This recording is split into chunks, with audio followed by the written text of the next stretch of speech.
This is Valmiki Ramayan, Season 1, Episode 15, Vishwamitra. So far, we have known Vishwamitra as Ram's mentor and guide, as the greatest of sages. But that was not what he was before. Long ago, there was a great king by the name Kush. He had 4 sons, all of them great rulers and city builders. One of them was Kushanab, whose son and successor was Gadhi. And in turn, Gadhi's son was Vishwamitra. For many years, Vishwamitra ruled over his sprawling kingdom justly and wisely. One day, Vishwamitra was traveling with his large army when he came upon Vasishtha's ashram. Vasishtha welcomed him, and after the initial pleasantries, it looked like they had really hit it off. Discussing various matters, sharing interesting anecdotes, they developed a respectful and close bond. Vasishtha then insisted that he would host Vishwamitra and his accompanying army. He called upon Shabala and said, "Please make the necessary arrangements." Now, who was this Shabala? Most likely, she was a senior administrative person in the ashram. She kept the ashram running smoothly. The chief administrative officer, if you will. As a poet, Valmiki has used the concept of Kamadhenu here to describe Shabala, the cow that makes wishes come true. Similar to the Kalpavruksha concept, the tree that grants all wishes. Vasishtha was very dependent on her. Shabala made his wishes come true. Not uncommon even today. Great and brilliant leaders who are dependent on a senior aide that keeps their organization humming. The feast was truly grand and a resounding success. Vishwamitra was impressed and envious. He had no one in his court of the capability of Shabala. Her rightful place was in his court, he thought, not in this ashram. He asked Vasishtha to give him Shabala, but Vasishtha refused. Vishwamitra insisted. One thing led to another, and Vishwamitra ended up attacking Vasishtha's ashram.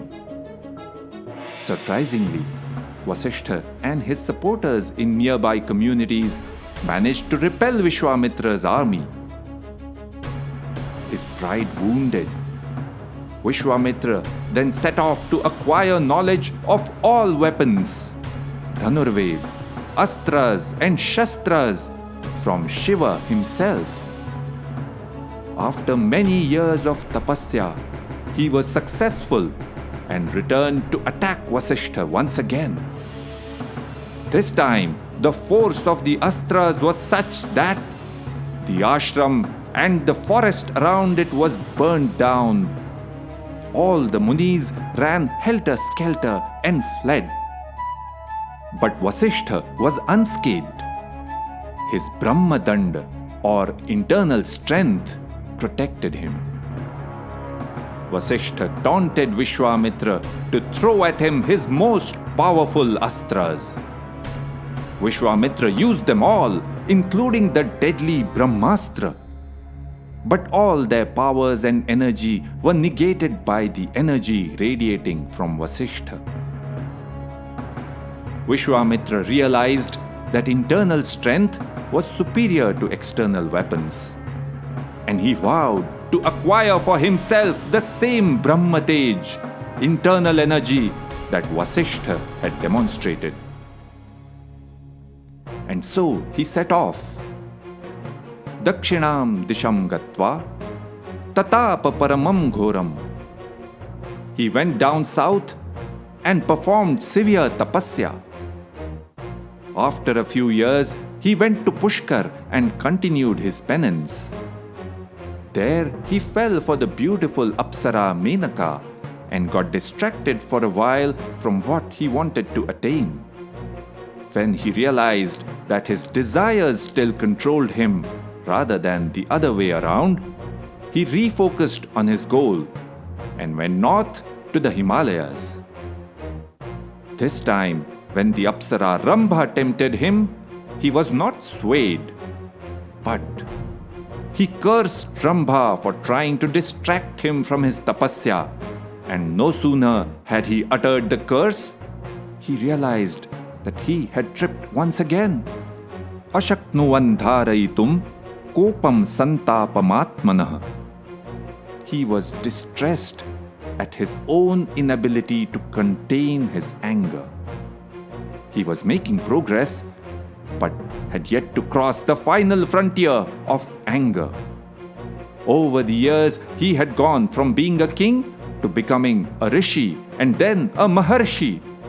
But what he wanted to be was Vasishtha's equal, a Brahmarshi. He then went east and practiced even more severe austerities for many years. And there he finally achieved what he wanted to all these years. But of course, with that achievement, gone were all worldly desires and petty jealousies. Now, where was the question of any animosity towards Vasishtha? The very ambitions that had driven him towards his goal fell by the wayside, became meaningless when he reached the goal. The two re-established their friendship. Like a master storyteller, Valmiki had dropped this cryptic line many sargas chapters before.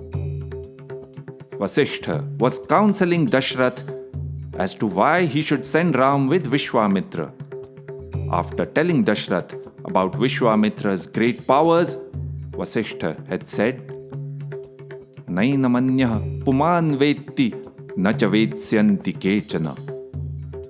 No one knows him, Vishwamitra, or will ever know him better than I. Now it is clear why he had said that. In episode 10, we heard about Tataka, the gem of a daughter who became a Rakshasi because of her behavior. And now we heard about Vishwamitra, who went from being a great king to being a Brahmarshi, the greatest of sages. Valmiki appears to be telling us that we can be who we wish to be, who we strive to be. Remember, we are in Mithila. Shatanand was telling Vishwamitra's story to Ram, Lakshman, Janak and others. Janak then exclaimed, Truptirashcharya bhutanam kathanam nasti me vibhu. O greatest of sages, I just cannot get enough of these incredible stories. But the sun is setting and we should call it a day. Iti ha asa. That is how it happened.